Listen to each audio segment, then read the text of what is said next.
Baik, kali ini kita bahas router outdoor dari TP-Link, tipenya CPE 220. Ini gambarnya. Untuk spesifikasi ada di samping. 2,4 GHz, kecepatan maksimal 300 Mbps dengan antena built-in 12 dpi, tipe outdoor. Terus ini antenanya built-in MIMO, multi input multi output, dual polarizer, 2x2 12 dpi. Untuk kekuatannya ini transmisi. Kemudian diklaim untuk point to point dengan perangkat yang sama, CPE 220 mampu menembus 3 km jaraknya. Kemudian ada teknologi parosnya, nanti kita akan buka parosnya untuk meremote router ini.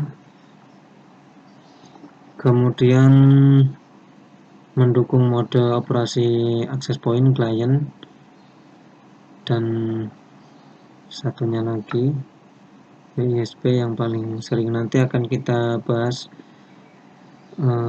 sebagai WISP ini. Kemudian ini pasif PoE, dayanya 24 volt dengan maksimal jarak kabelannya 60 meter. Terus ini tampilannya, ini indikator lampunya, kemampuannya WISP untuk 360 derajat dia membutuhkan 3 perangkat.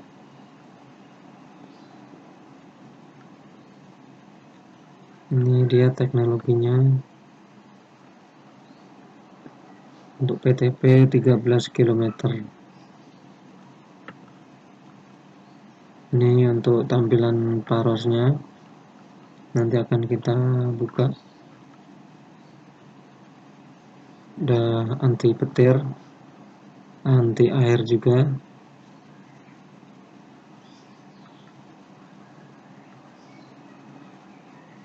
Ini untuk perbedaan tipe-tipe saudaranya. Di sini ada terlihat perbedaannya. Oke, kita langsung ke prakteknya.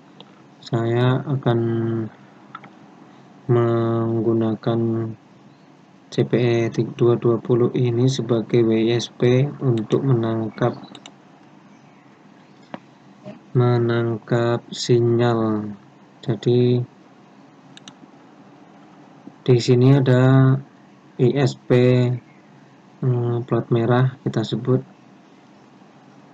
router indoor tentunya, yang powernya kecil. Kemudian saya akan memasang CPE 220 ini pada jarak di sini. Untuk jarak ini kita lihat. Oke, kita tentukan di sini tempatnya.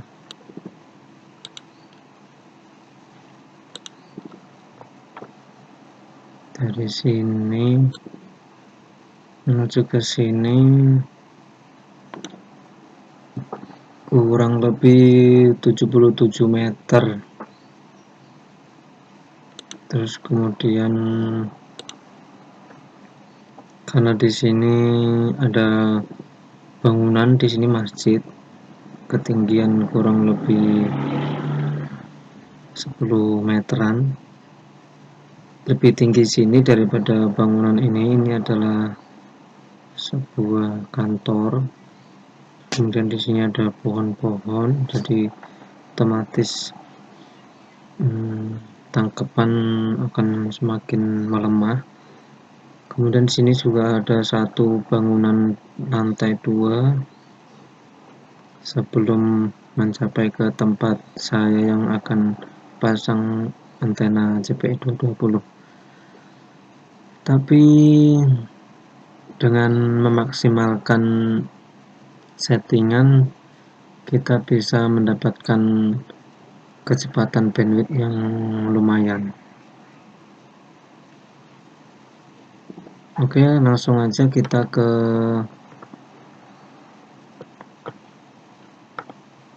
pengaturan ke Paros. Baik, sebelum masuk ke Paros, kita ubah dulu settingan IP-nya.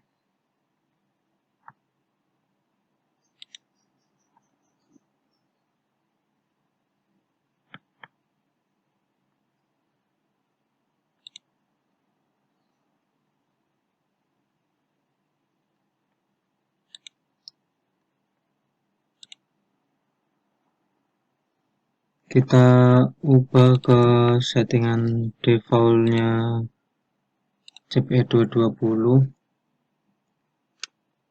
Misal kita pakai 244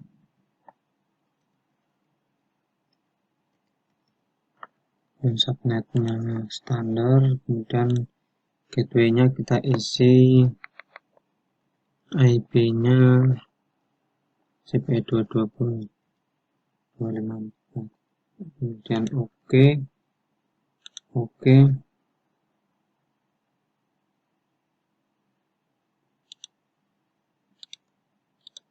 dan kita ke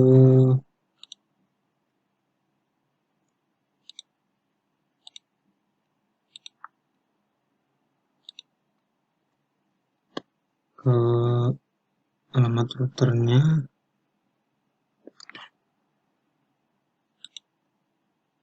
untuk membuka parosnya.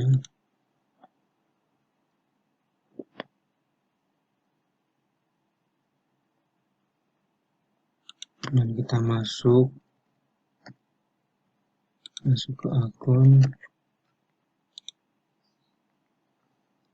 Langkah pertama kita akan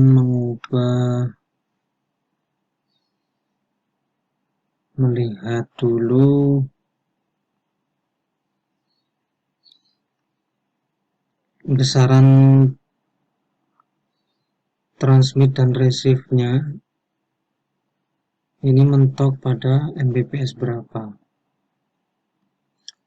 Ini setelah penggunaannya WiFi ini, jadi kita sudah gunakan ke user-user di HP dan di laptop. Setelah penggunaan dia maksimal penggunaannya seperti sekarang ini. Dari hasil ini kita sesuaikan ke sini. Sebelumnya kita untuk mendapatkan transmit power yang lebih besar, kita ubah regionnya ke region Cina. Kemudian kita pilih sesuai keinginan untuk modenya. Terus untuk channel width-nya kita pakai 20 MHz agar makin stabil. Kemudian ini yang tadi kita pantengin, kita akan menentukan. Cara menentukan ini kita pilih di tengah-tengah dulu. Kemudian kita tengok lagi ke status. Nah, di sini pasti nanti ada pemakaian. Dia mampu ke transmit berapa? Transmitnya ke 28,9, TRX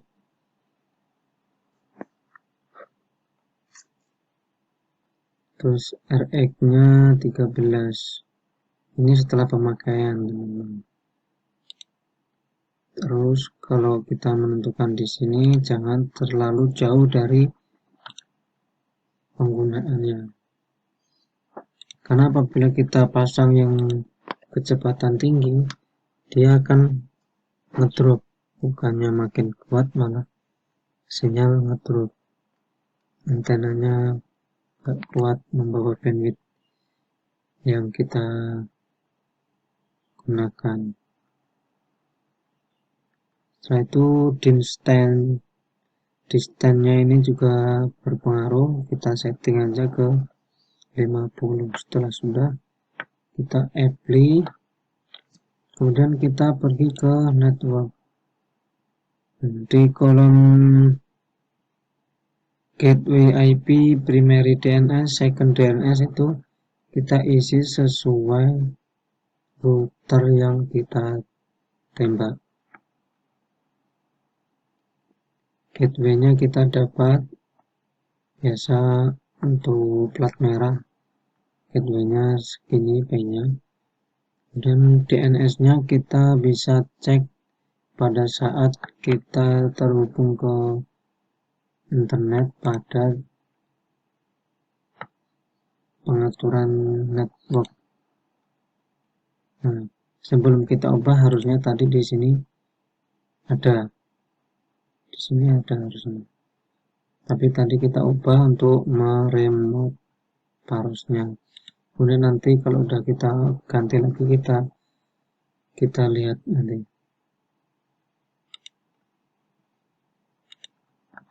Oke, setelah settingan ini selesai, kita bisa klik apply. Setelah selesai kita bisa kembali lagi untuk settingan IP-nya, kita ubah lagi agar bisa terhubung ke internet.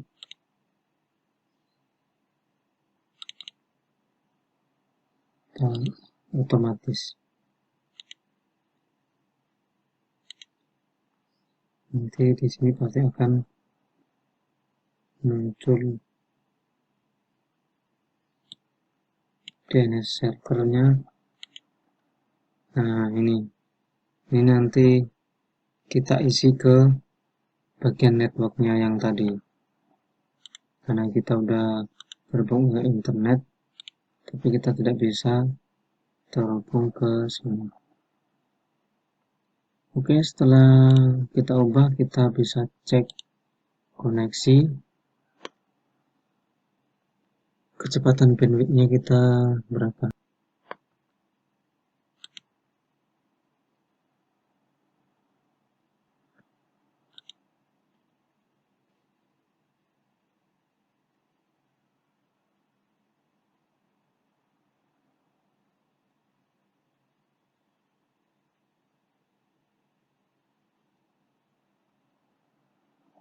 Dengan jarak dan hambatan tadi kita mampu menghasilkan pingnya 11.